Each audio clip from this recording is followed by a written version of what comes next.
रामकृष्ण हरी. काही माणसं आपल्याला थोडं आलं की खूप जास्त आलं असं समजून लोकांपुढे आपलं पांडित्य प्रकट करतात. लोका सांगे ब्रह्मज्ञान, आपण कोरडे पाषाण, अशी यांची अवस्था असते.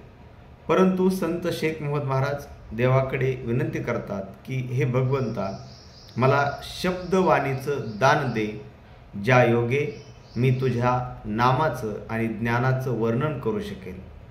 काही माणसांना 2-4 भाषा आल्या तर मी खूप मोठा पंडित आहे असं सगळीकडे गर्वाने सांगतात.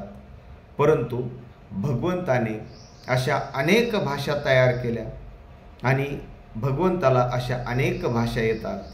सगळ्या सृष्टीचा निर्माता तो आहे, परंतु त्याचा गर्व कधीही भगवंत धरत नाही. मग सर्वसामान्य माणसं असा गर्व धरतात आणि गर्वातच मरून जातात. हे सांगणारी संत शेख मोहम्मद महाराजांची ओवी. 56 भाषा असे प्रगड बोली, कोणास 4 भाषा बोलता आली. तो म्हणे मद सारखी नाही खोली, गर्वे मरे जगी. आणि तो म्हणतो माझ्यासारखी खोली, माझ्यासारखा अभ्यास जगात कोणाचाच नाही, असा तो गर्वाने मरून जातो. पण अशा 56 भाषा आहेत, त्यातल्या तुला फक्त 4च आल्यात, असे संत शेख मोहम्मद महाराज सांगतात. म्हणून आपल्याकडे किती आहे याचा गर्व धरू नये. काहींना संपत्तीचा गर्व असतो, काहींना विद्वत्तेचा गर्व असतो, परंतु ही संपत्ती, ही विद्वत्ता तुटपुंज आहे. हे जग संपत्तीने भरलेलं आहे, विद्वत्तेने भरलेलं आहे. या जगात अनेक ऋषी, महात्म्य, साधू, संत होऊन गेले. त्यांनी ज्ञानाचं भांडार या जगासाठी दिलं, परंतु कधीही गर्व धरला नाही.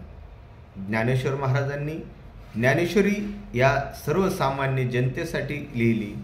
संत शेख मोहम्मद महाराजांचा योग संग्राम, पवन विजय, निष्कलंक प्रबोध, संत तुकाराम महाराजांचे अभंग, नामदेवराय महाराजांचे अभंग, अशा अनेक संतांचं कार्य, त्यांचे विचार, त्यांचे ग्रंथ आजही आपल्याला तितकेच प्रेरणादायी आहेत.